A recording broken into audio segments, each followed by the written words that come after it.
Hello ladies and gentlemen, this is BlueMaxima, and I just wanted to have a little bit of a rant because Dragon Quest Builders was announced yesterday, and it came with the re-emergence of a stupid argument that has existed ever since the Vita came out, and I haven't liked it in the slightest. So I just wanted to sit here and rant about it for a bit because there's like literally no reason for this argument to exist, at least on the Vita. Maybe on other platforms, but on the Vita, no. It's just, yeah, we really need to talk about this, honestly. So the game footage in the background is Dariusburst Chronicle Sages, as it always is. Spoiler alert, I failed both missions because I haven't played Dariusburst in a couple of months, but it's like riding a bike. You're always able to get back on even if you haven't been on for a while.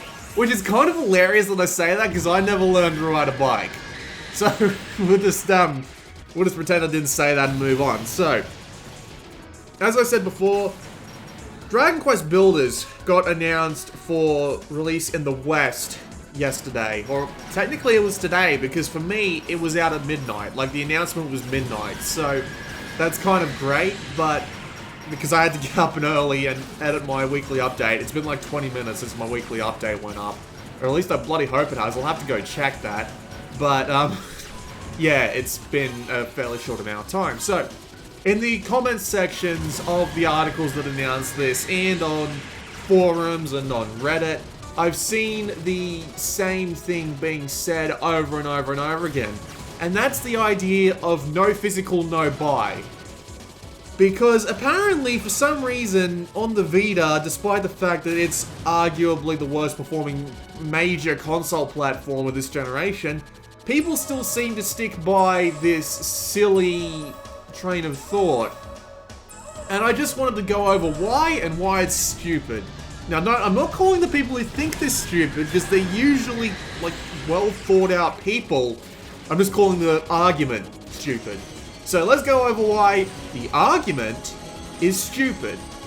So there's a bunch of different reasons that people bring up that I've noticed, especially when looking through the comments of like Gamatsu and Reddit and stuff like that. And I actually kind of went and did a little bit of a tirade on them, but they weren't explicitly complete tirades. So let's go and do a really concise one.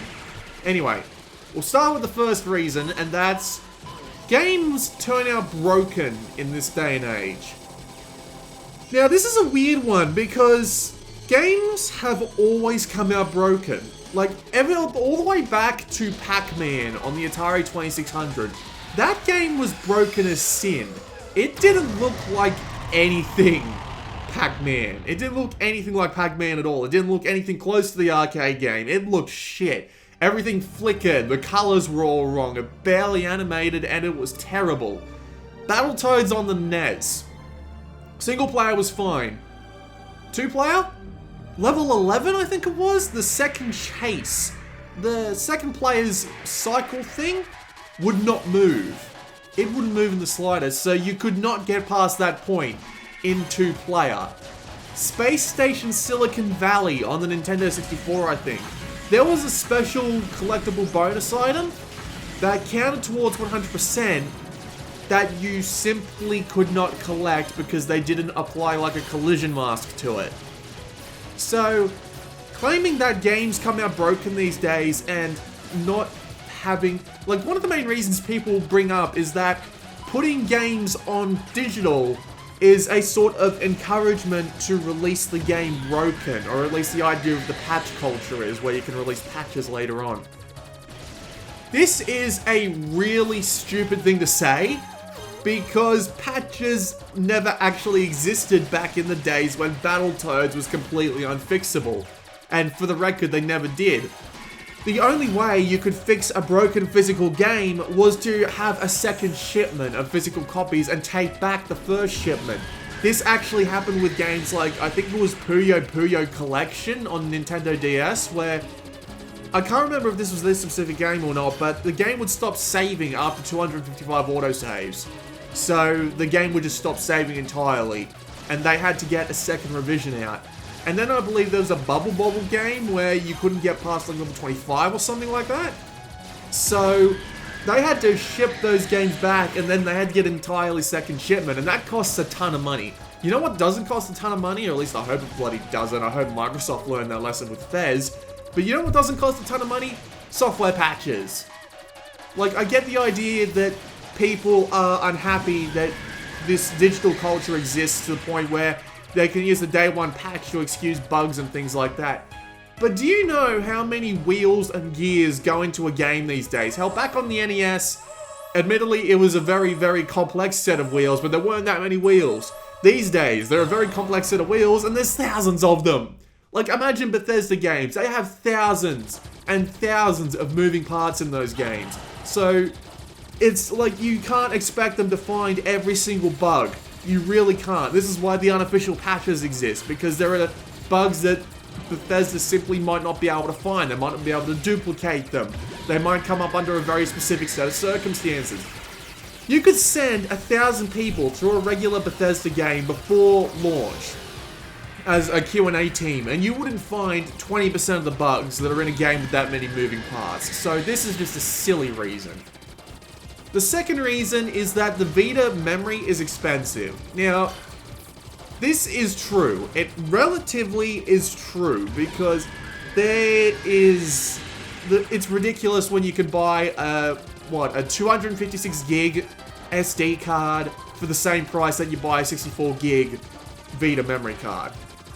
But at the same time, Vita 32 gig memory cards, which are like the baseline that most people would recommend you start off the Vita with, is like, I'm gonna go look it up on Amazon right now because I'm absolutely sure that this isn't entirely unreasonable. So if I just type in 32 gigabyte Vita, $54.99 on Amazon.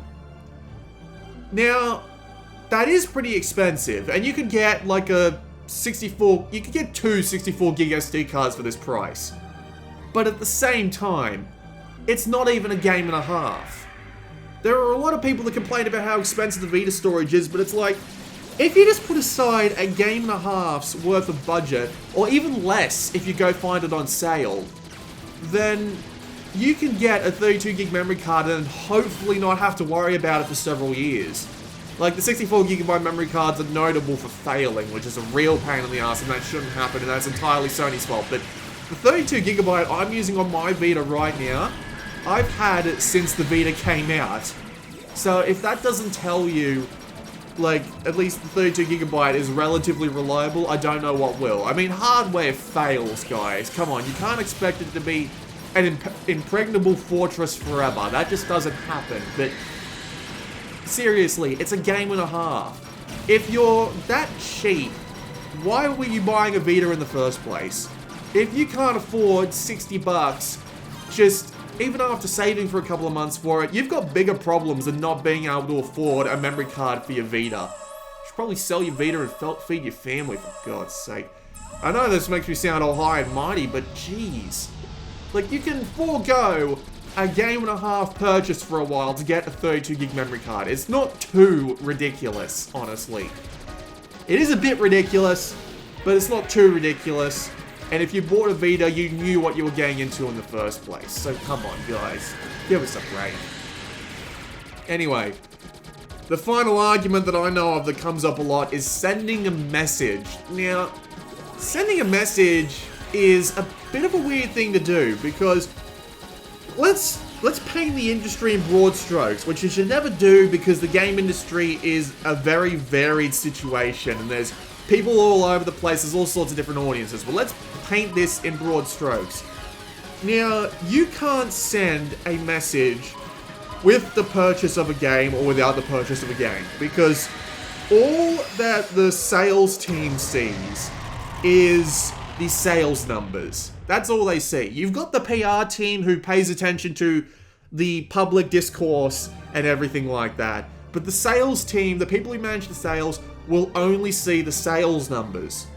So you have to think about it in the sense that, let's say that you've got a bunch of people on Twitter, on Facebook, on whatever, sending the message that they want physical copies of games. And now let's say they only sell like 2,000 copies on the Vita. Like, let's say, just as an example, the Dragon Quest Builders sells 2,000 copies. Now, Square Enix are going to look at that and say, despite the fact that there's a bunch of people asking for physical copies, we only sold 2,000 copies, so we don't even know if there's an audience here in the first place. And a lot of people are going to bring up that Final Fantasy X and X-2, the HD remasters, sold more on Vita than they did on PS3, physically, at the very least. It might have sold more digitally, we don't know the numbers for that. But at the same time, they're going to bring that up. Unfortunately, it's been several years since that collection came out, so those numbers are completely irrelevant, because we don't know how much the interest in the Vita has gone down or up over time. So they're going to have to rely on the most recent set of numbers they can get. And the most recent set of numbers they're probably going to get is Dragon Quest Builders. So they need to use those numbers to determine how much interest there is in their products. So if they sell 2,000 copies, they're going to be saying to the board of directors, we only sold 2,000 copies, so we don't have an audience here on the Vita. So we're not going to bring over any more games. And the board of directors is most likely going to agree with them, because a couple of people on Twitter saying that they won't buy it without physical copies isn't going to matter, because the sales numbers are what the top priority of any company is.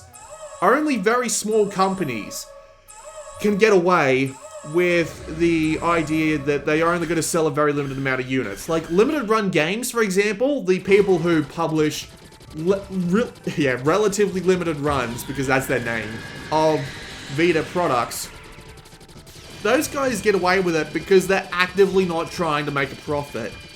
They're actively not trying to make a profit off the shipments of Vita games. So you end up with the idea that physical shipments will cost money, and they might not make their money back. Or at least Square Enix might not make their money back, so it might not be worth it to them, because they don't know if the numbers will be there to buy it in the first place. Some people will bring up that Minecraft is the most popular thing out there, but then again, you have to remember, Minecraft is literally the biggest name in gaming right now. There are hundreds of YouTube channels with millions of subscribers that play Minecraft. There are multiple things, like Minecraft can sell on its name alone.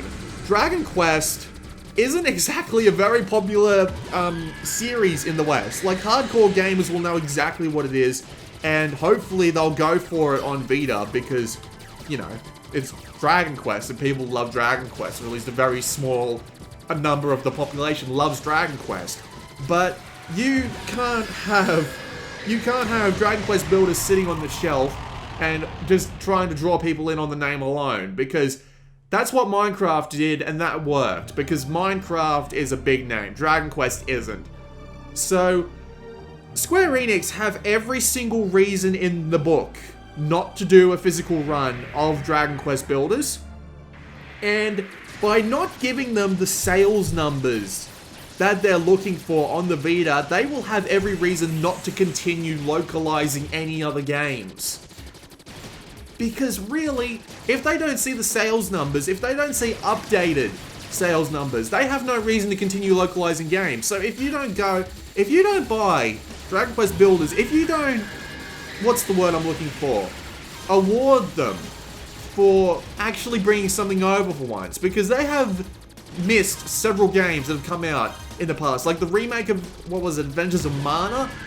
The Chaos Rings trilogy, and I Am Setsuna. If we don't say, hey, we are here, we will buy these games, and then add the little note on top, hey, can we have physical copies next time? Then we are a lot less likely to actually get any more games in the future, let alone physical releases. Being stuck up about this sort of point, now of all times, on the Vita with a niche game like Dragon Quest Builders, is not going to end well for anybody involved. And for some reason, nobody sees this. Well, not nobody, but a bunch of people don't see this. And of course, there are plenty of reasons for a digital market, for a digital game release. Smaller games, because as I said before with Limited Run, they have actually talked about how much it costs to do a physical production run on a Vita game.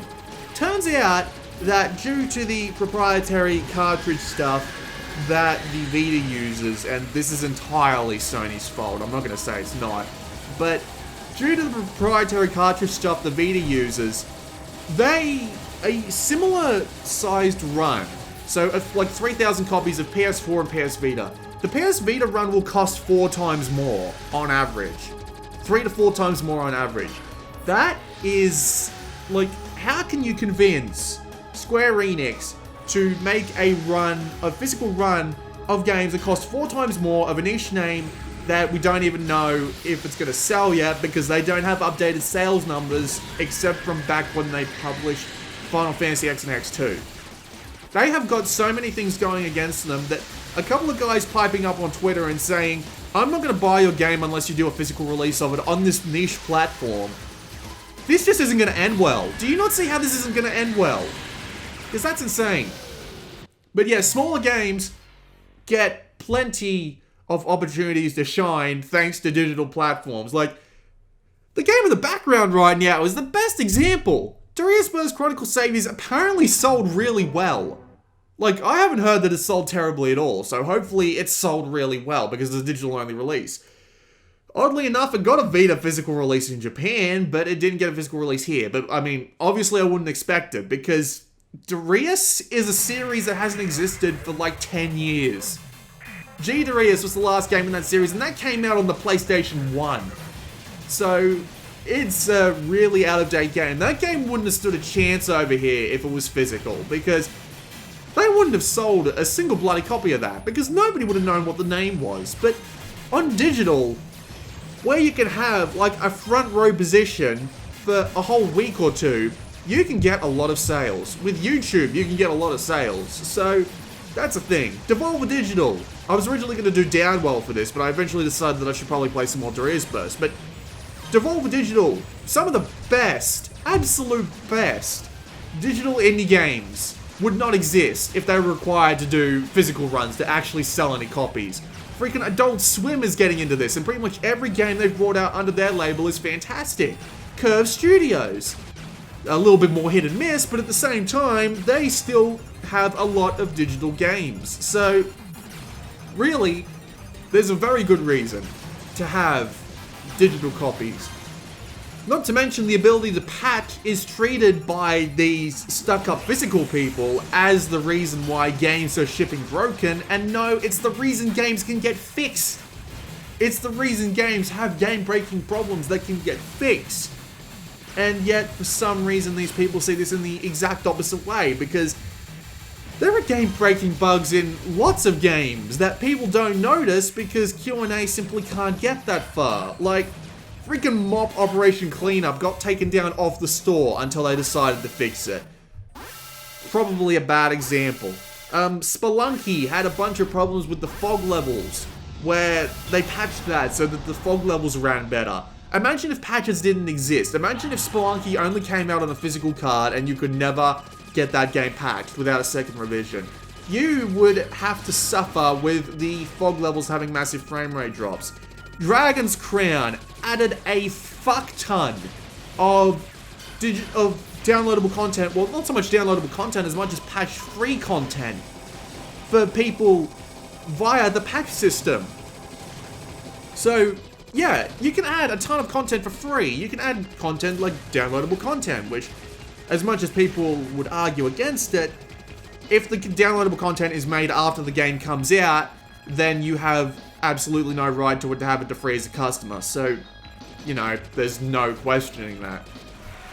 Just, why would you actively go against something that brings almost nothing but absolute good? There are obviously a few games that abuse this system, and obviously you shouldn't buy those, like Tony Hawk's Pro Skater 5, where the game on the disc was literally the tutorial, and the game patch, which was twice the size of what was on the disc, was the actual game. That was stupid. That was dumb of Activision, and nobody should have bought that piece of shit, but people did, apparently. So, thankfully they don't have the license anymore, but God only knows if they're going to get it back. So, yeah, we'll just pretend that doesn't... Well, we won't pretend that doesn't exist as much as point and laugh and say, hey, don't do that shit again, because nobody will buy it. Nobody will fall for it a second time. But, yeah, the no physical, no buy argument is stupid. It really is, especially on the Vita these days, because on the Vita, where we don't get very many games to begin with, where Square Enix feels the need to not bring over Vita versions of like the Chaos Rings trilogy or Adventures of Mana or I Am Setsuna. To be fair, I Am Setsuna wasn't exactly a surprise, mainly because the loading times on that game, it would take you like a full minute to go from going to a town, go into a shop, come out of the shop and go out of the town. That would take you like a full minute, thanks to that game's loading time. So it might be reasonable to see why they didn't bring that one over specifically, but if you want like Chaos Rings or Adventures of Mana, I actually want Chaos Rings. I liked Chaos Rings. I played through Chaos Rings on my freaking iPod Touch like 5-6 years ago. So I wouldn't mind actually seeing that again. That game was good. But if you want more releases from Square Enix in general, you want to be buying Dragon Quest Builders. Because what Square Enix are probably doing at the moment is testing the waters. So if you want more games from Square Enix in general to show up on the Vita, you should buy Dragon Quest Builders. Because you can't send a little sticky note attached to the digital currency that is the PlayStation Store saying, or you can't send them a note saying, I'm not going to buy this game because it's not physical, directly to their sales team. You can only talk to the PR people, and the PR people are probably getting swamped with all sorts of comments. You aren't going to get shit if you just play the game by that way, because if they don't see the sales numbers, you aren't going to get any more games. That's just the way it works. So, if you want to see Chaos Rings, or Adventures of Mana, or I Am Setsuna, or even World of Final Fantasy, World of Final Fantasy has a physical listing on places like EB Games here in Australia, but God only knows if they'll end up cancelling that if Dragon Quest Builders doesn't sell very well. Because think about it, if they don't see the sales numbers on Dragon Quest Builders, they'll probably think that there's no Vita audience to begin with. They might even cancel the port outright for everywhere except Japan. Do you want that? Do you actively want them to cancel something that looks like they might even be releasing physically over here? Because if they do, it's entirely the fault of the people who wouldn't buy Dragon Quest Builders because it's like physical, it wasn't physical. And you know what the hilarious thing is? Dragon Quest Builders Japanese version, the digital download at least, was 250 meg. That could literally fit inside the internal memory of the second gen Vita, with plenty of room to spare. So it's like, why exactly is this a problem? You've got plenty of reasons to why this isn't a problem. The game won't be broken because you can patch it, and patching is the best thing in the world, and the Dragon Quest Builders reviews were great. The storage, while expensive and ridiculous, is only a game and a half for the biggest reasonable card. So, if you don't have the money for that, you probably don't have money to be buying Vita games to begin with. And you're not going to be sending the message that there's people who will buy these games if you make them physical. You'll be sending the message that there's no one to buy these games, period. That's exactly the message you're sending, no matter what you try and convince yourself of. So, if you're not going to buy Dragon Quest Builders because it's not physical, and then we end up not getting Dragon Quest Heroes 2, or World of Final Fantasy, or Chaos Rings, or Adventures of Mana, or I Am Setsuna, it's your fault. It really is. Because your sale could have added just that little pushover to convince Square Enix that there is actually something worth doing here. And I keep forgetting about Romancing SaGa too. That's important as well. If you choose not to buy Dragon Quest Builders, and we don't get any more Square Enix games, it's your fault, and I hope you realize that. Your stuck-up morals will cause us to get less games. You're fucking it up for the rest of us. Thanks. Really. Asshole. I'm gonna let the rest of this this Dariusburst footage play out. As I said before, I fail it, so don't stick around expecting me to win. This has been BlueMaxima, and I'll see you all next time.